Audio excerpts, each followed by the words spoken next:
இன்றைய நற்செய்தி வாசகத்திலே நாம் காணுகின்ற அந்த செல்வந்தர் மற்றும் லாசருடைய வாழ்விலிருந்து, அந்த ஓமையிலிருந்து என்ன கற்றுக்கொள்கிறோம்? பணம், பொருள், செல்வம் எல்லாருக்கும் தேவைதான். எல்லாரும் கணக்கு பண்ணி சம்பாதிக்கிறோம், அல்லது சேர்த்து வைக்கிறோம், செலவிடுகிறோம். ஆனால் நம்முடைய உடல், பொருள், ஆவி, எண்ணங்கள் எல்லாம் செல்வத்திலே மட்டும் இருந்தால் பல நேரங்களிலே கடவுளை புறந்தள்ளி விடுவோம், பிறரையும் கண்டுகொள்ளாமல் இருந்துடுவோம். இந்த நற்செய்தி உவமையிலே கூட அந்த செல்வர் லாசருக்கோ இல்லை பிறருக்கோ எந்த தீமையும் செய்யவில்லை.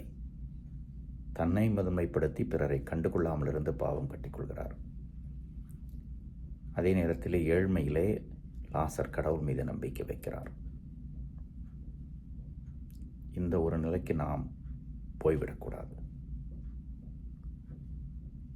இரண்டாவது,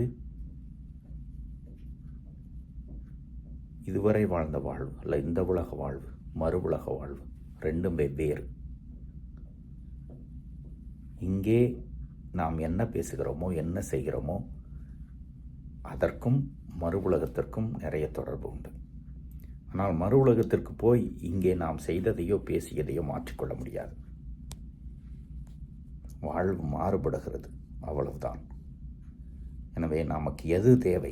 கடவுளா, முடிவில்லா வாழ்வா? அதற்கு தக்கவாறு இந்த உலக எண்ணங்கள், வாழ்க்கை, செயல்கள், வார்த்தைகள் எல்லாத்தையும் வடிவமைத்துக் கொள்ள வேண்டும். பிறகு முடிவில்லா வாழ்வு நிச்சயம்.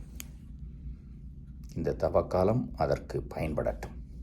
இறைவன் என்னென்று வாழ்த்து பெறுவாராக.